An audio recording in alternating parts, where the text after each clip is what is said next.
Il existe un homme qui a vécu dans l'ombre de la plus grande icône française du XXe siècle. Un homme qui a tout sacrifié par amour, qui a vu son rêve familial s'effondrer sous les flashs des caméras, et qui, pendant plus de 60 ans, a gardé le silence. Aujourd'hui, à 88 ans, Jacques Charrier brise enfin ce silence. Et ce qu'il révèle va vous glacer le sang. Livre ouvert introduction.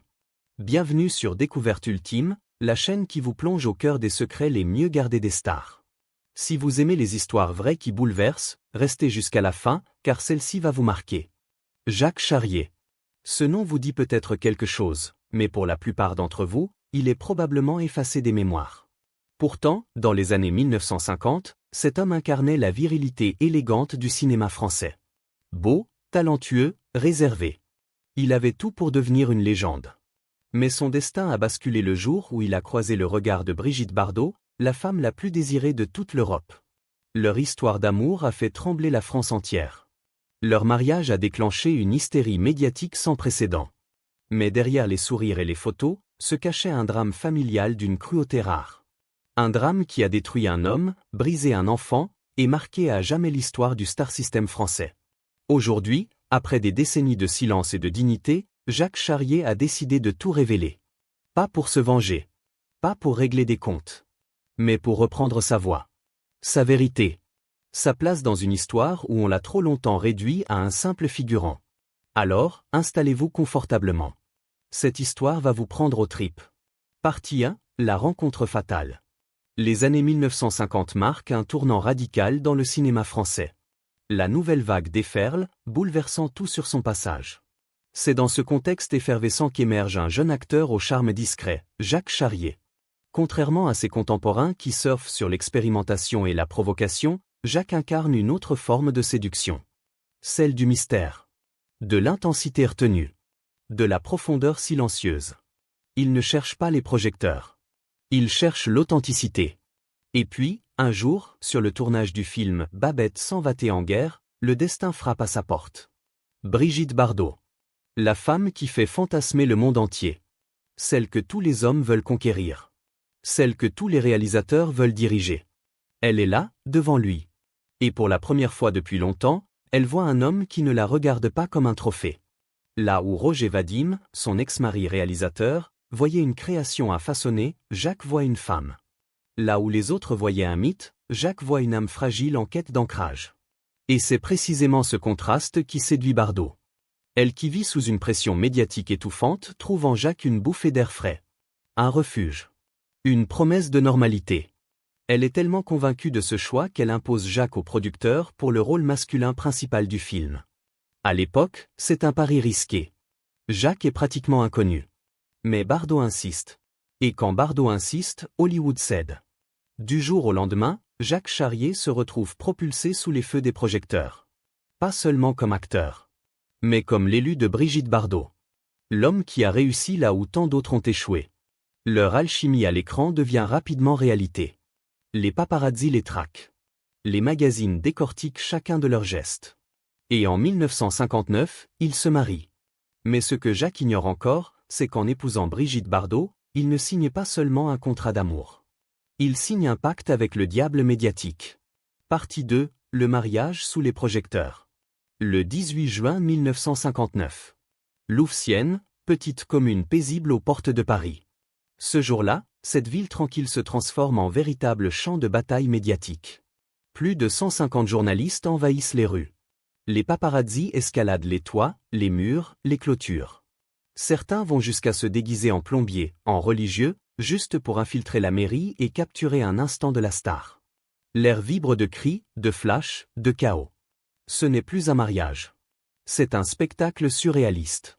Brigitte Bardot arrive dans sa robe Vichy désormais iconique, ce motif rose et blanc à carreaux qui va révolutionner la mode nuptiale. Mais quelque chose cloche. Elle ne rayonne pas. Elle ne sourit pas comme une mariée devrait sourire. Elle avance, le regard ailleurs, comme si elle accomplissait une obligation. À ses côtés, Jacques Charrier, lui, est conscient de l'ampleur de la situation. Il sait qu'il n'épouse pas seulement une femme. Il épouse un phénomène. Une icône. Un mythe vivant. Des années plus tard, il confiera avec une mélancolie poignante, « Je croyais que l'amour pouvait tout changer. Mais je n'avais pas compris que j'épousais une légende, pas un être humain. Pourtant, à ce moment précis, il y croit encore. Il croit en leur amour. Il croit en la possibilité d'une vie normale, à l'abri du tumulte médiatique.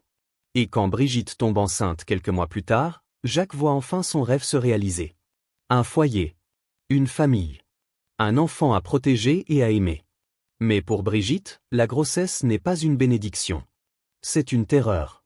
Elle qui incarne la liberté, la sensualité, la rébellion, se retrouve face à une réalité qu'elle refuse d'accepter, la maternité. Cette idée la paralyse. La terrasse. Dans ses mémoires, elle écrira plus tard avec une franchise brutale qu'elle voyait cette grossesse comme une malédiction. Pour Jacques, c'est un choc. Un coup de poignard en plein cœur. Comment la femme qu'il aime peut-elle rejeter leur enfant avant même qu'il ne naisse? La distance émotionnelle s'installe. Les silences remplacent les conversations. Le rêve s'effrite. Et derrière les portes closes, loin des regards du public, leur mariage se désintègre peu à peu. Partie 3, la naissance. Le 11 janvier 1960. Nicolas Jacques Charrier vient au monde. Mais il n'y a ni joie ni célébration. Seulement un silence pesant. Un vide glacial. Brigitte Bardot, écrasée par son propre mythe, refuse psychologiquement cet enfant. Elle ne le prend pas dans ses bras. Elle ne le regarde pas comme une mère devrait regarder son fils.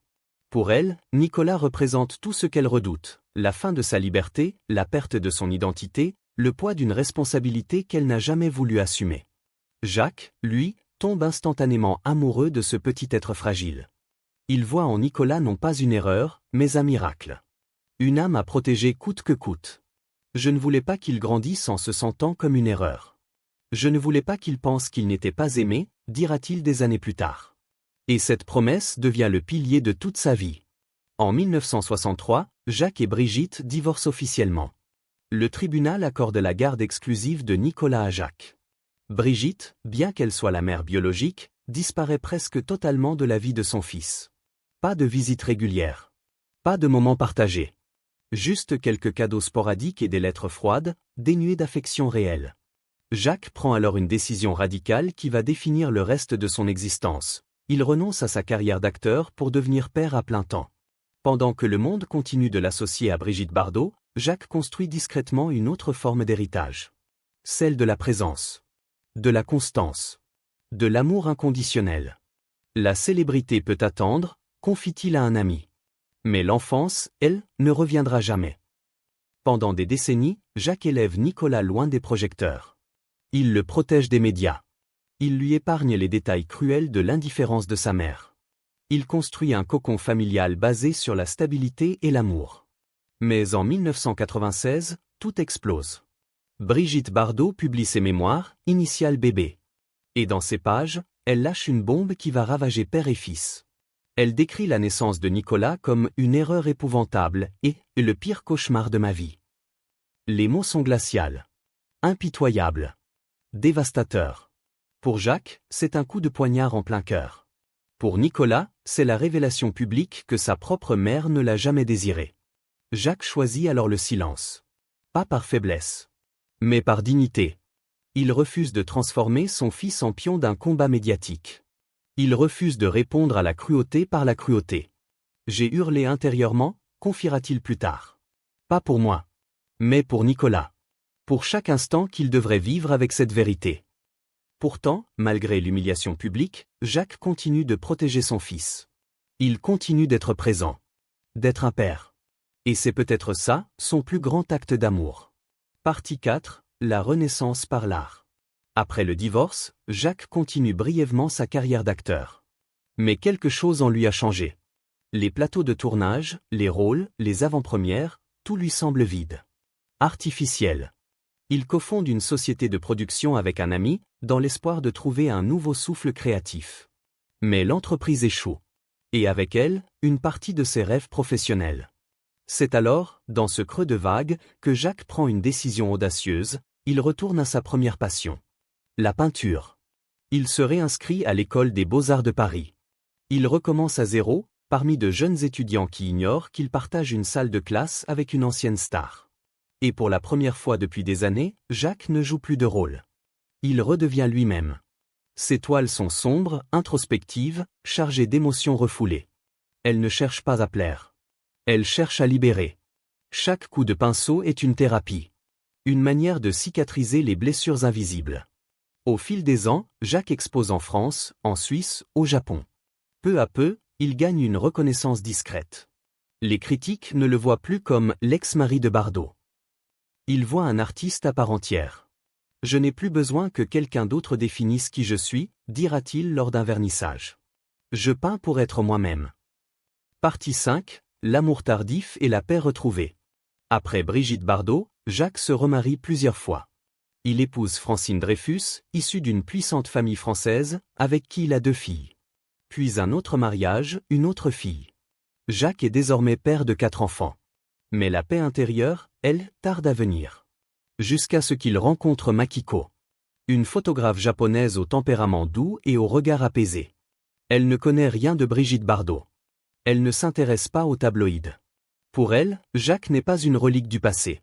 C'est simplement un homme sensible, artiste, au cœur profond. En 2009, Jacques et Makiko se marient. Pas de paparazzi. Pas de presse. Juste 2 âmes qui se choisissent en toute simplicité. Ils s'installent à Saint-Briac-sur-Mer, une petite ville côtière de Bretagne. Là, Jacques retourne à la peinture. Chaque jour, il se promène le long du littoral, respire l'air marin, puis retourne à son atelier. Plus personne ne me parle du passé, confie-t-il. Nous vivons dans le présent. Et cela suffit à guérir. Conclusion et révélation finale. Aujourd'hui, à 88 ans, Jacques Charrier a décidé de briser le silence. Pas par vengeance. Pas pour régler des comptes. Mais pour reprendre sa place dans l'histoire.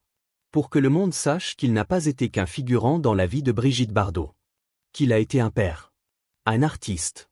Un homme qui a choisi l'amour et la dignité face à la cruauté. Dans une récente interview, il a déclaré « Brigitte n'a jamais vraiment voulu de Nicolas. C'est moi qui me suis battu pour arracher mon fils des griffes du destin. Et même si cela a été douloureux, je reste fier d'être père. » Il a également adressé un message à Brigitte « J'espère que tu as trouvé la paix. Et s'il y a une chose que je souhaiterais que tu comprennes, c'est celle-ci. Un être humain ne naît pas seulement de chair et de sang, mais aussi du cœur.